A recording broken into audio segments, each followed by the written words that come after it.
हे everyone, sure short series का ये हमारा नेक्स्ट वीडियो है।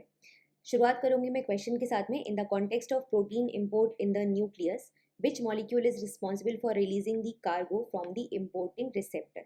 बेसिकली न्यूक्लियस के जो अंदर प्रोटीन का ट्रांसपोर्ट होता है, ये न्यूक्लियस से जो बाहर प्रोटीन का ट्रांसपोर्ट होता है उसके बारे में आपसे यहाँ पर बात की जा रही है।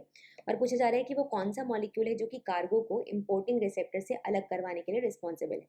तो यहाँ पर करेक्ट आंसर हो जाएगा option number 3, that is Ran protein. Okay, now देखिए, सबसे पहले न्यूक्लियस का जो स्ट्रक्चर है या न्यूक्लियर मेम्ब्रेन का जो स्ट्रक्चर है उसके बारे में यहाँ पर देख लेते हैं, एक बार डिस्कशन कर लेते हैं।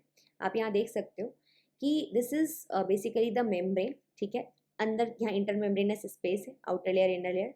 फिर यहाँ पर लेमाइना प्रेजेंट होता है अंदर की तरफ। ये वाला जो पार्ट आप देख रहे हैं दिस इज लेमाइना। ठीक है, यहाँ पर ये न्यूक्लियर पोर कॉम्प्लेक्स है। बेसिकली जो पोर होता है वहाँ पर एक पूरा पोर का कॉम्प्लेक्स बनता है। अंदर की तरफ यहाँ पर हेट्रोक्रोमेटिन प्रेजेंट है। एंड अगर हम साइटोप्लाज्म की तरफ जाएंगे तो वहाँ पर आप देख सकते हैं नेस्प्रिन प्रोटीन वगैरह यहाँ पर प्रेजेंट होती है। ठीक है, आगे चलते हैं।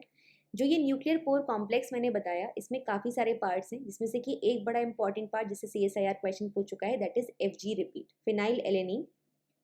ठीक है, फिनाइल एलेनिन ग्लाइसिन रिपीट्स होते हैं ये। तो FG रिपीट्स जो होते हैं वो यहाँ पर पाए जाते हैं आपके इस पोर कॉम्प्लेक्स के बीचों बीच।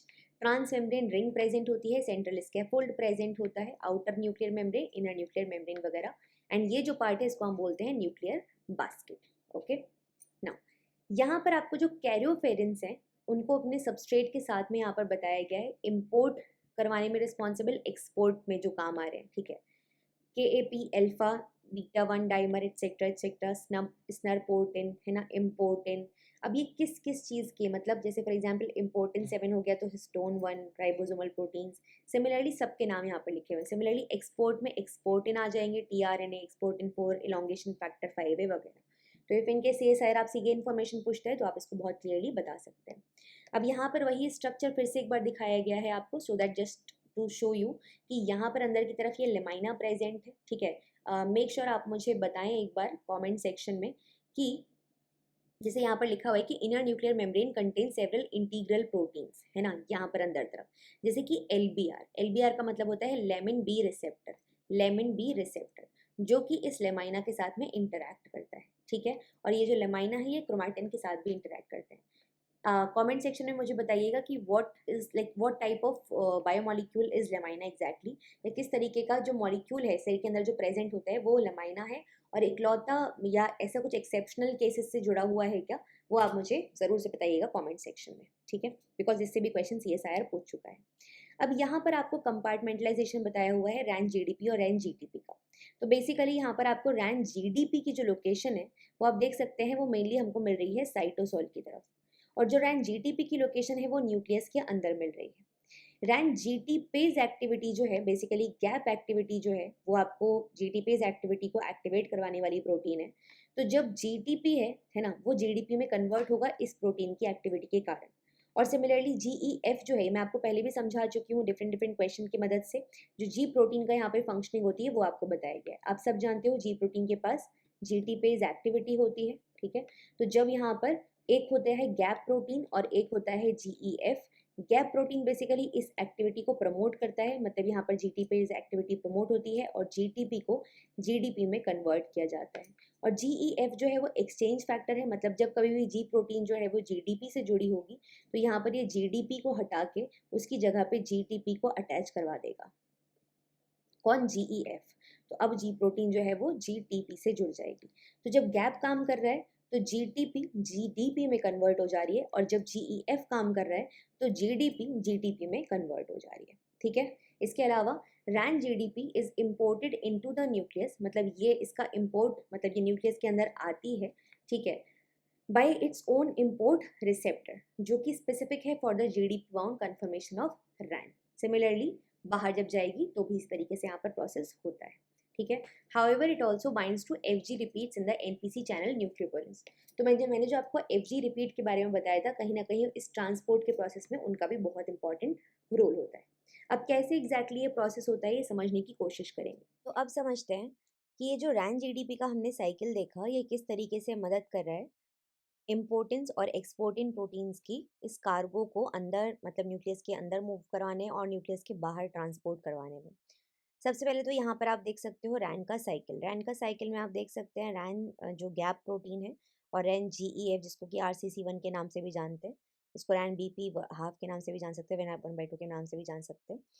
तो ये काम क्या हो रहा था ये हमने देख लिया। बीच में यहाँ पर NTF2 फैक्टर भी यहाँ पे मदद करता है। अब यहाँ समझो, जब इम्पोर्ट का प्रोसेस होना है तो कार्गो प्रोटीन जो है वो अपने न्यूक्लियर लोकलाइजेशन सिग्नल की मदद से, जो कि आर्जिनिन और लाइसिन रिच होता है, मतलब K और R रिच होता है, वो सिग्नल की मदद से वो इम्पोर्टेंट प्रोटीन से बाइंड करता है। कौन? कार्गो। ठीक है, तो कार्गो के पास बेसिकली एक सिग्नल होगा जिसकी मदद से ये बताएगा कि इसको न्यूक्लियस के अंदर एंटर करना है। अब इम्पोर्टेंट प्रोटीन इस पर्टिकुलर सिग्नल को देखेगी और उसकी मदद से इस पर्टिकुलर कार्गो से आके बाइंड कर जाएगी। ये इम्पोर्टेंट प्रोटीन इस कार्गो को न्यूक्लियस के अंदर लेकर आती है और उसके बाद में यहाँ पर जब ये रैन जीटीपी से मिलती है तो ये इम्पोर्टेंट रैन जीटीपी से इंटरेक्ट कर जाती है और इसकी जगह पर ये कार्गो को डिलीवर कर देती है। तो आप देख सकते हैं कार्गो यहाँ पर न्यूक्लियस के अंदर एंटर कर जाएगा और रैन जीटीपी से बाइंड कर जाएगी यहाँ पर इम्पोर्टेंट।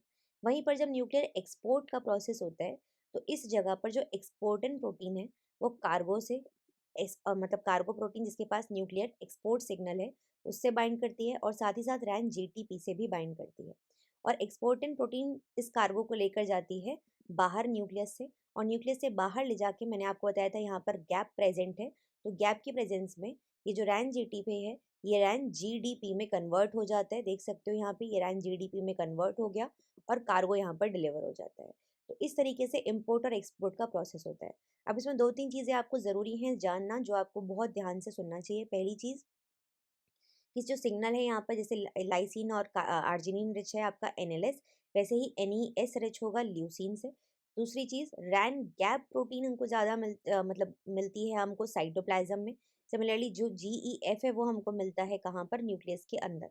दूसरी चीज़ जो रैन GDP फॉर्म है, मतलब GDP से बाउंड रैन का फॉर्म है वो हमको मिलता है साइटोप्लाज्म में, और रैन GTP से बाइंड फॉर्म मिलता है हमको न्यूक्लियस के अंदर। तो ये अलग अलग तरीके से ये चीज़ें आपसे पूछी जाती हैं। ठीक है, सिमिलरली यहाँ पर भी आपको डायग्राम दिखाया गया है जहाँ पर आपको इम्पोर्टेंस किस तरीके से जो इम्पोर्ट का प्रोसेस है वो इम्पोर्ट करते हुए दिख रहे हैं। NLS से बाइंड किया, रैन जीटीपी से बाइंड किया यहाँ पर, और इस केस में NLS अलग हो गया, इम्पोर्टेंट अलग हो गया, और इम्पोर्टेंट रैन जीटीपी से बाइंड कर चुका है, कार्गो अंदर आ चुका है बेसिकली। ठीक है, सिमिलरली तो ये आपका पूरा का पूरा प्रोसेस होता है न्यूक्लियर ट्रांसपोर्ट का, या प्रोटीन किस तरीके से न्यूक्लियस के अंदर इम्पोर्ट और एक्सपोर्ट होती है उसका। ओके, यहाँ पे अगेन आपको डायग्राम्स दिखाए गए हैं, NTF फैक्टर दिखाया गया है। ठीक है, उसको आप देख सकते हो एक बार। तो बेसिकली एंटी रैन जीटी पे डिसोसिएट कर जा रही है NTF फैक्टर से, वो आपको बता दिया गया है किस तरीके से यहाँ पर। ओके, RCC1 भी नाम याद रखिएगा कि ये रैन GEF है आपका, है ना, और ये एक्सचेंज वगैरह आपकी प्रोसेस को मदद करता है। रैन जीटी पे डिसोसिएट कर जाती है NTF2 से।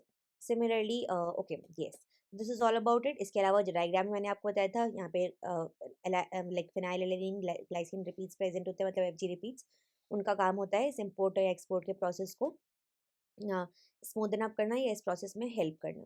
तो ये भी आप याद रखेंगे। तो this is all about this particular short series. अपना ख्याल रखिए, मेक श्योर आपने सारी सीरीज देख लिए हैं, प्रीवियस जितनी भी ये 6 सीरीज आ चुकी है वो सब की सब, और इन वीडियोज़ को भी आप रेगुलर बेसिस पर देख रहे हैं। ऑल्सो मेक श्योर कि आपने इस चैनल को सब्सक्राइब कर लिया है एंड वीडियोज़ को लाइक करें। Thank you so much everyone.